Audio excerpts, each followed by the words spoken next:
제가 대통령으로서 발령한 이번 비상조치는 대한민국의 헌정 질서와 국헌을 망가뜨리려는 것이 아니라 국민들에게 망국의 위기 상황을 알려드려 헌정 질서와 국헌을 지키고 회복하기 위한 것입니다.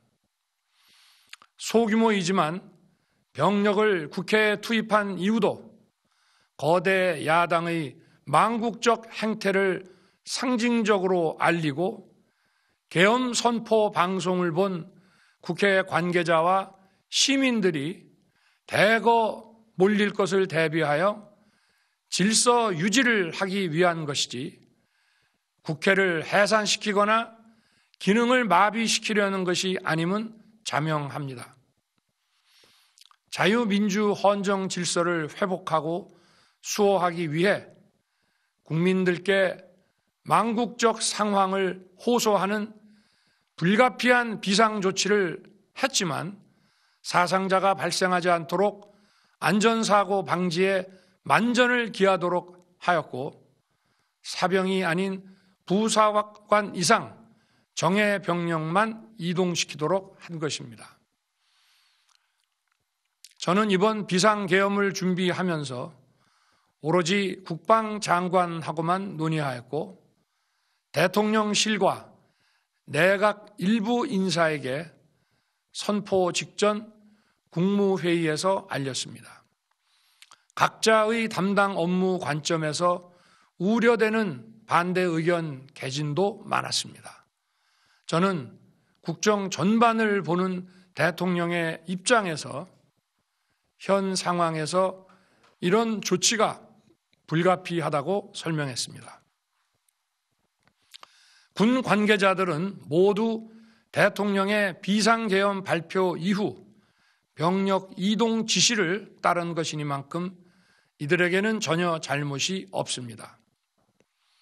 그리고 분명히 말씀드리지만 저는 국회 관계자의 국회 출입을 막지 않도록 하였고 그래서 국회의원과 엄청나게 많은 인파가 국회 마당과 본관, 본회의장으로 들어갔고 계엄해제 안건 심의도 진행된 것입니다. 그런데도 어떻게든 내란죄를 만들어 대통령을 끌어내리기 위해 수많은 허위 선동을 만들어내고 있습니다. 도대체 2시간짜리 내란이라는 것이 있습니까? 질서 유지를 위해 소수의 병력을 잠시 투입한 것이 폭동이란 말입니까?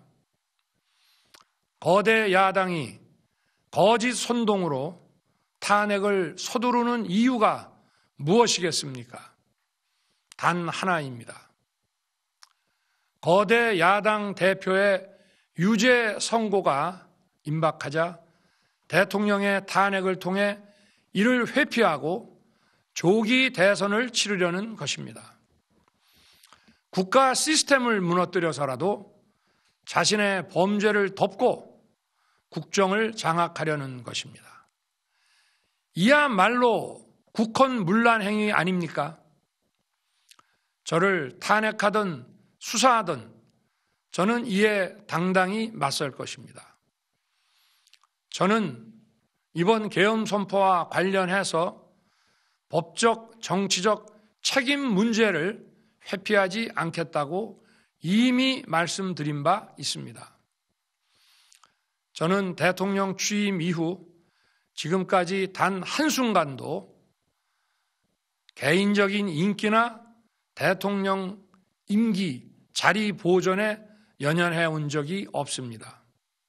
거대 야당의 의회 독재에 맞서 대한민국의 자유민주주의와 헌정 질서를 지키려 했던 것입니다. 그 길밖에 없다고 판단해서 내린 대통령의 헌법적 결단이자 통치 행위가 어떻게 내란이 될 수 있습니까? 대통령의 비상계엄 선포권 행사는 사명권 행사, 외교권 행사와 같은 사법심사의 대상이 되지 않는 통치 행위입니다.